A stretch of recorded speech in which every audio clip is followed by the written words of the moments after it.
Rema hari ini, Roma 4 ayat 17. Seperti ada tertulis, Engkau telah kutetapkan menjadi bapa banyak bangsa.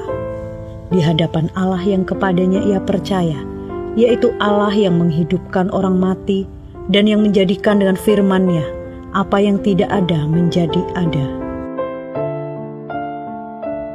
Bayangkan seorang penginjil dengan jemaat yang hanya segelintir orang berdiri dan berkata, Afrika akan diselamatkan. Terdengar seperti pernyataan yang terlalu besar, bahkan tidak masuk akal.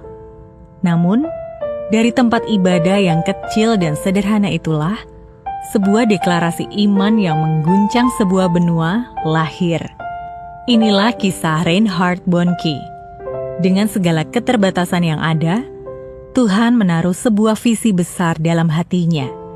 Secara manusia, visi ini tampak mustahil. Namun, Bonnke tidak berfokus pada apa yang ia lihat. Ia memilih untuk memperkatakan apa yang Tuhan nyatakan kepadanya. Setiap kali berkhotbah, ia mendeklarasikan hal yang sama. Afrika akan diselamatkan. Seiring waktu, apa yang dahulu tampak mustahil mulai digenapi. Kebaktian-kebaktian penginjilannya dihadiri oleh ratusan ribu hingga jutaan orang. Melalui pelayanannya, puluhan juta orang bertobat. Hal yang sama dialami Abraham. Ia sudah lanjut usia dan tidak memiliki anak. Tetapi Allah mengatakan hal yang terdengar mustahil. Saat itu, Tuhan tidak berkata, mungkin suatu hari nanti engkau akan menjadi bapa banyak bangsa. Tuhan berkata dengan pasti, engkau telah kutetapkan menjadi bapa banyak bangsa. Artinya, Tuhan memperkatakan masa depan sebelum hal itu terjadi.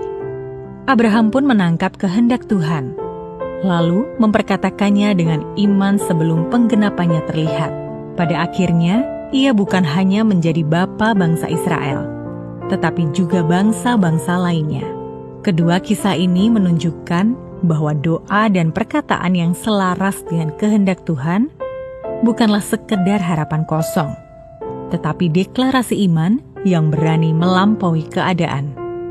Ya, doa ofensif bukanlah usaha memaksa Tuhan mengikuti keinginan kita. Sebaliknya, doa ofensif adalah menyelaraskan perkataan kita dengan kehendak Tuhan. Karena itu, jangan hanya menceritakan masalah kita kepada Tuhan. Jadilah kuat dalam doa dan mulai memperkatakan janji-janjinya atas hidup kita.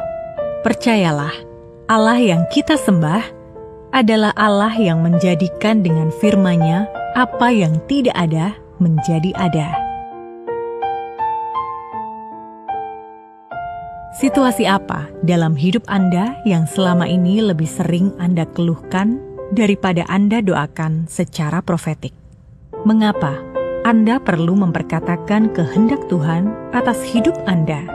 Janji Tuhan apa yang dapat Anda perkatakan atas pergumulan yang sedang Anda hadapi saat ini? Tuhan, ajar kami untuk berdoa sesuai dengan kehendak-Mu. Penuhi hati kami dengan firman-Mu, sehingga mulut kami memperkatakan kehidupan, kemenangan, dan penggenapan janji-Mu. Kami percaya Engkau adalah Allah yang menjadikan yang tidak ada menjadi ada. Di dalam nama Tuhan Yesus kami berdoa. Amin. Doa ofensif bukanlah kata-kata kosong, tetapi memperkatakan kehendak Tuhan sebelum hal itu terjadi.